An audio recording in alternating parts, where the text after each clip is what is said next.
Hi, it's Dwyer, gamblersadvisory.com. Remember, the opinion you should follow should be your own. Just consider this video to be a second opinion from a complete stranger online. Let's talk about some bets for this weekend. This first bet is for the aggressive bettor, right? People know that I've recommended that you take Sergio Martinez to win his fight against Julio Cesar Chavez Jr. Right? You're getting a minus 200 on that right now, straddled against Chavez Jr. by KO at a plus 500. In my opinion, Chavez Jr. has no chance of winning this fight by decision. Right? He can't throw a jab against the southpaw with any regularity. Right? Let's go one step further. If his big punch is his left hook, a left hook against a ducking southpaw really isn't effective, right? The hook is going to sail over Sergio Martinez's head, or it's going to bounce off his shoulder. The angle is a bad angle.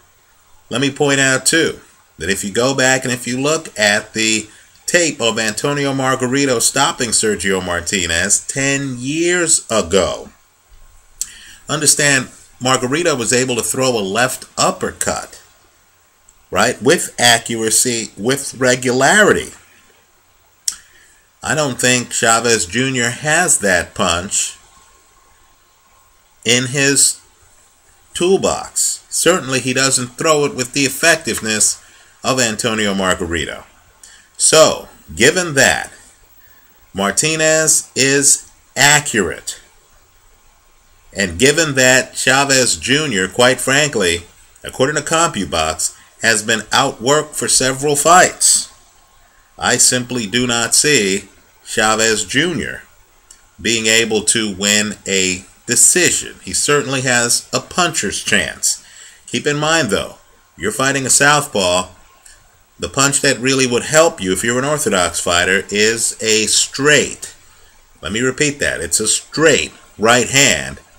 I don't think Chavez Jr. throws a straight right hand with any regularity. Right? I think he's a mid-range hooker. So if you're an aggressive bettor, let me just say that I think, even though it hasn't been done before, I think Sergio Martinez not only has a chance at winning this fight, I think he has a chance at the stoppage. The bet I'm recommending for regular gamblers is Martinez to win at minus 200, straddled against Chavez by KO at plus 500. The bet I'm recommending for risk takers is Martinez by KO at plus 275. Straddled against Chavez by KO at plus 500. I would stay away from the 9.5 over-under simply because you want all 12 rounds in this one. Keep in mind, Martinez has gotten some later KOs. Macklin, Darren Barker, right? This may well be a later KO. I get the feeling that Chavez Jr. won't know what to do with Martinez's hand speed and accuracy. Make no mistake about it, Martinez is very accurate, and I also believe that for the first few rounds of this fight, Chavez Jr. won't even know how to find Sergio Martinez. Look at the Alex Bunema fight that Sergio Martinez had. Look at the CompuBox numbers. You're going to see that that's a typical fight where a Sergio Martinez opponent couldn't even find him in the ring, right? Keep in mind, too, if you look at the Andy Lee CompuBox numbers, you're going to see that Chavez Jr. was just standing around for the early part of the fight. He certainly wasn't throwing a lot of jabs, right? And keep in mind, that fight is crucial because Andy Lee was a southpaw, just like Sergio Martinez is a southpaw. Keep in mind, though, Andy Lee much less mobile than Sergio Martinez. Again, for aggressive bettors, Martinez by KO at plus 275, straddled against Chavez by KO at plus 500. But understand the risk. And if you're an aggressive bettor, you already understand the risk. If this fight goes the distance, no matter how one-sided it is, right? Martinez could knock down Chavez Jr. several times. If this fight goes the distance, you lose it all, right? For regular bettors, if the fight goes the distance and you just take Martinez to win at minus 200, still pretty good odds. Straddle against Chavez Jr. by KO. If it goes the distance and Martinez wins the decision, you're covered. But you're not covered if you take the aggressive betting prop I'm suggesting of Martinez plus 275 by KO, straddle against Chavez at plus 500 by KO. In other words, I'm expecting a stoppage in the fight. I think that fight's going to be very high octane. Let's switch gears a little bit. You know, Guillermo Rigondeaux is a great fighter, make no mistake about it, and he is a southpaw just like Leal, the guy who gave Robert Marroquin his only loss, right? And Rigondeaux knows how to be aggressive. Look at his fight against Willie Casey. Here's the problem. Here's why I'm staying away from that fight. I've looked on film of this Robert Marroquin, and in my opinion, he's much better than advertised. I know a lot of people are taking Rigondeaux. Rigondeaux, you know, is a highly skilled fighter. But when I see a young guy who looks like he knows how to work defense, who looks like he's an excellent counterpuncher, right? Then I'm not going to get involved in that fight. Right? I think Marroquin is better than advertised. Simply put, I don't know who wins that fight. I was a bit surprised by how good Robert Marroquin looks on tape before you bet any money on that fight. And I understand he hasn't fought a southpaw since losing to a southpaw.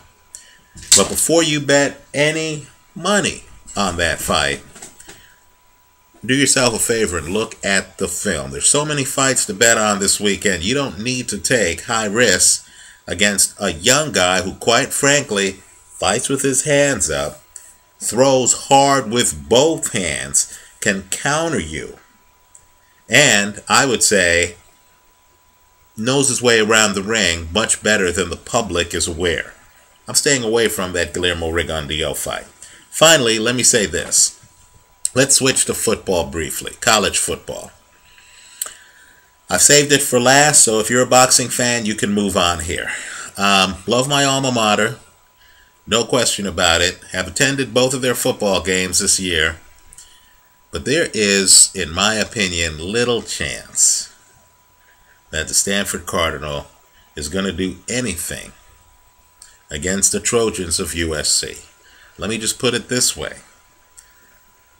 Matt Barkley, in my opinion, is the best college quarterback in the country. I believe Lane Kiffin is one of the best college coaches in the country. SC has all kinds of talent. Now, when I look at Stanford, I don't see the talent that I saw last year. Quite frankly, Stanford was struggling week 1 against San Jose State and was able to win that game because they got 10 points off of turnovers. Right now here, I know the game is in Stanford, but I believe the talent gap is so severe that even at a minus 320, you should take USC. Well, I'm recommending USC beats the Stanford Cardinal straight up, right? I've learned enough in betting on college football in the past not to bet point spreads when I'm taking the team that's on the road, right? That's a little bit too risky. But understand that SC and Barkley have already won big games on the road, including beating Oregon last year in Oregon. And let's just say Stanford isn't Oregon. I know Stanford's ranked. They're not, in my opinion, as good as SC. I like SC straight up at minus 320-ish over the Stanford Cardinal. Pains me to say, but this is gambling. This isn't being a fan, right? So to sum up, the bet I'm recommending in the Martinez-Chavez fight for regular bettors, Martinez to win, straddle against Chavez by KO.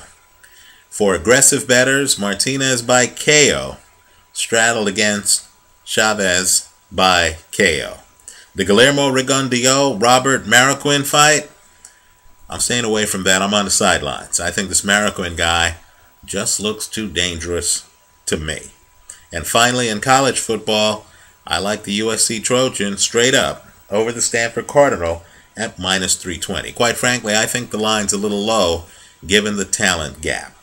Let me know what you think. Leave your comments for me here online. Visit us at gamblersadvisory.com. Thanks for watching.